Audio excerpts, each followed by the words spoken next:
Luke's parable of the Good Samaritan. The story of the Good Samaritan helping a beaten and brutalized victim on the road going down to Jericho is well known with the simple message of being kind and helping others.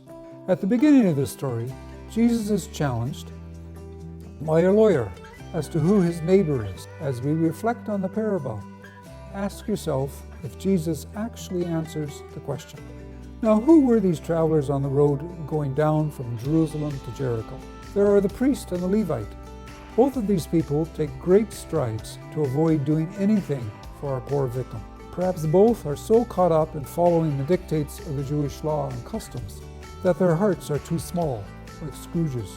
They might be so concerned about becoming impure if they help a stranger, or concerned about defiling their higher status of the priestly caste. They certainly wouldn't want any of their colleagues to discover they had given assistance which was outside the dictates of the law or their standing in society.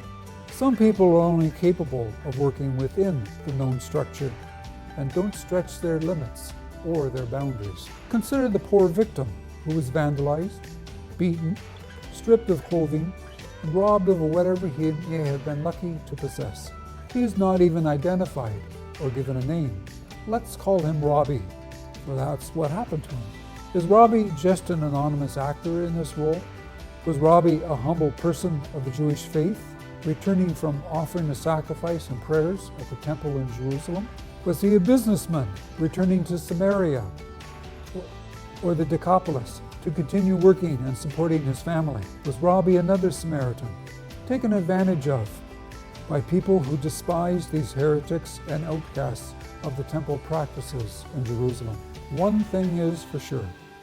We can certainly relate to him, being the victim, for we have each experienced ourselves or know of others who were victims at a loss not of their own making. Think of the families from Humboldt or the Quebec City Mosque or the people on Yonge Street in Toronto. Innocent victims all. And who is this Samaritan who saw the situation and offered what help he could manage? He may have been well off, for he had some supplies while he traveled. He also had an animal and some ready money with which to pay the innkeeper, items which not everyone would have been fortunate to possess.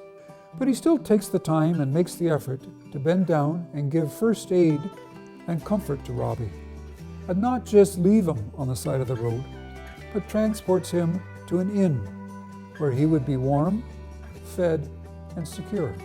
Perhaps our Good Samaritan had himself suffered a similar experience, had been picked on, harassed, or tormented by others as he grew up. Amidst this treatment, perhaps some other anonymous person had intervened and offered assistance in one of these humbling events. Perhaps that help had changed his own life, and he was able to prosper and do well, and now is in a position to, what do we say? Pay it forward. By doing so, he may be breaking the cycle of violence for Robbie, who may carry this kindness forward himself in the future. Despite where we come from, or how we were trained or raised, be we from Fort William, Schreiber, or Marathon, whether we were raised Catholic, Hindu, Muslim, or Jewish, whether we are non-religious or atheistic, each and every one of us would like to be treated fairly, humanely, with kindness, respect, and with some love.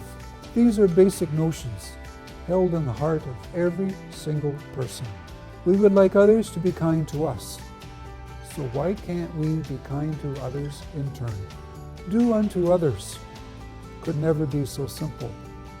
Yes, we can pick our battles and avenues of aid, but do it to the least of our Creator's beings, your neighbor. This is how the world is healed, and we can be a part of that healing. So, who is your neighbor?